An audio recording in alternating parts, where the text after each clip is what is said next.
And I will put enmity between thee and the woman, and between thy seed and her seed. It shall bruise thy head, and thou shalt bruise his heel.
The Talmud began as an oral law prevalent at the time of Christ, and it was Jesus Christ himself who accused the Jewish leaders of his day of usurping the message of the patriarchs and prophets of the Old Testament by this oral law, which Christ labeled the tradition of the elders.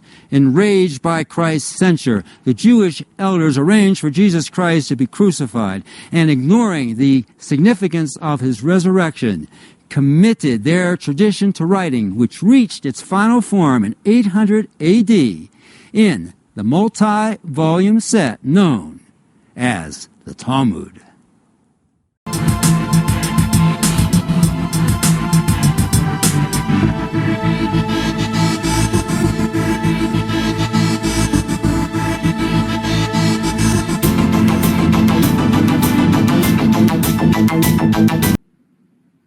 Now, you may be wondering, Bishop, what does the Rothschilds have anything to do with the House of Windsor? It's the Rothschilds that put them into power. It's the Rothschilds that put their cousins, the Romanovs, in power. And it's the second cousins of the House of Saxe-Coburg-Gotha, called the House of Kaiser Wilhelm in Germany. So you got three cousins: the House of Windsor, Saxe-Coburg-Gotha, Germans; the Romanovs through the Russian Federation, whose origin is out of the Prussian Empire, Germany; and the bloodline of Kaiser Wilhelm in Germany. You got three dynastic families put into power by one family who calls themselves Rothschilds, Rothschilds. The Bacharachs had designed both the Talmud and the Sanhedrin Council. The Bacharachs go back to the day of Christ, design a demonic doctrine in an attempt to replace the Torah. That demonic entity is called the Talmud. The Talmud, first and foremost, blasphemes the Lord Jesus Christ, calling him a magician who is now in hell, boiling in his own excrement.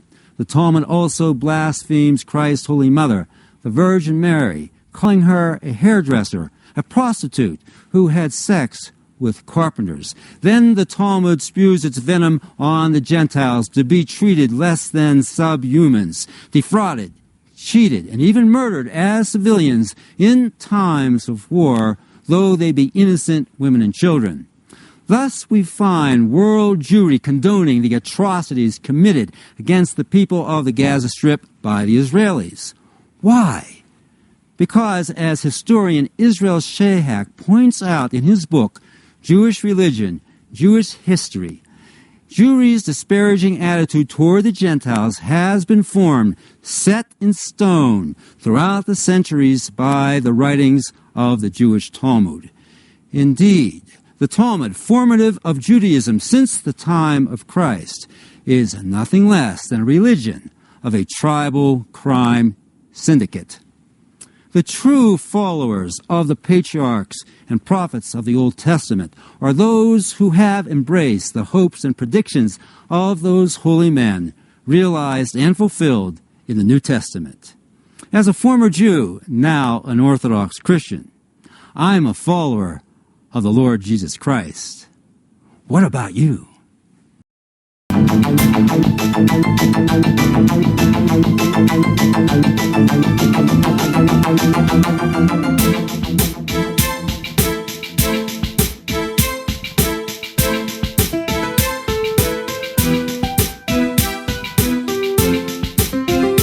Make way there!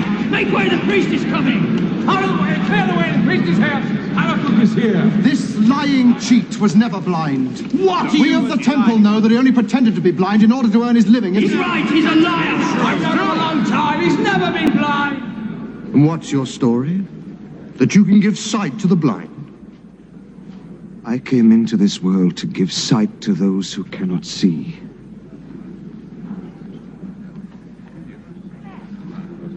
And to take away sight from those who can.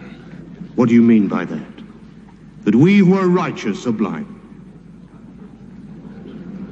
If you were blind,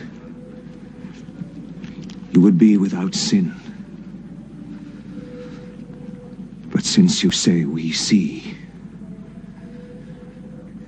your sin remains. That's true! This man wants through the devil! No! He's a cheat! A fanatic!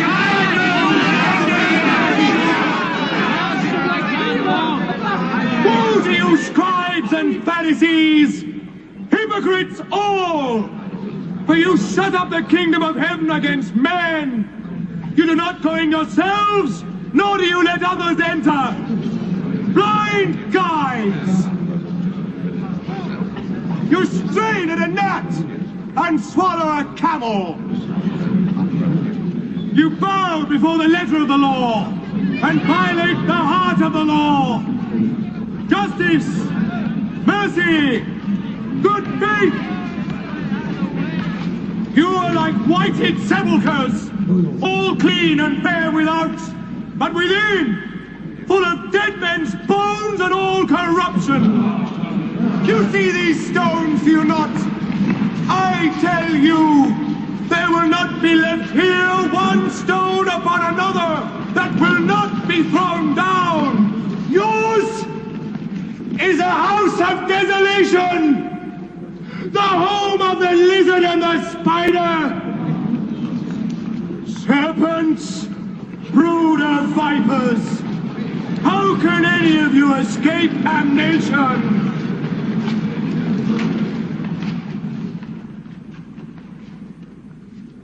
You shall not see me here again, not until you learn to cry, "Blessed is he who comes in the name of the Lord."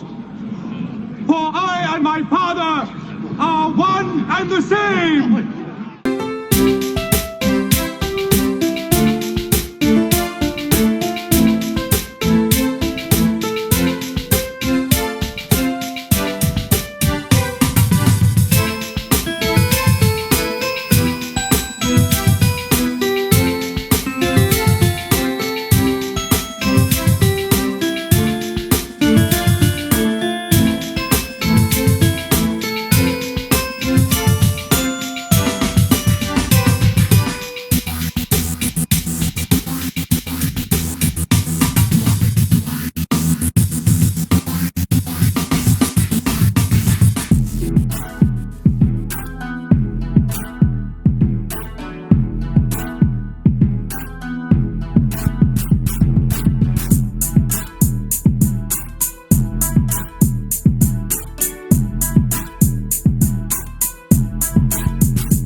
genealogy shows that I'm descended from Vlad the Impaler, you see. So I do have a bit of a stake in the country. As it were.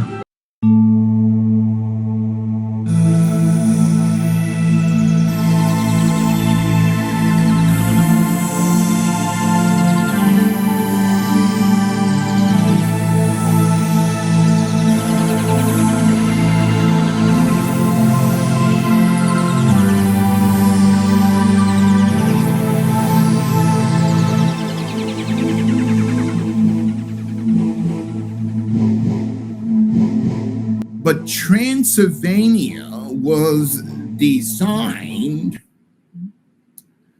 by the descendants of Odoacer to produce witches and warlocks and what they call, Pastor Jill, count and countesses. What is a count? What is a countess? The term count / countess came up from the Roman Empire. They were bloodline agents who perform bloodletting. The term count is not a name of European royalty. It didn't start like that. It started during the time of the Roman Empire, Pastor Simon, where counts would give what they call a blood count. A countess would give prophet what they call a blood countess. So the medical industry says, what is your blood count?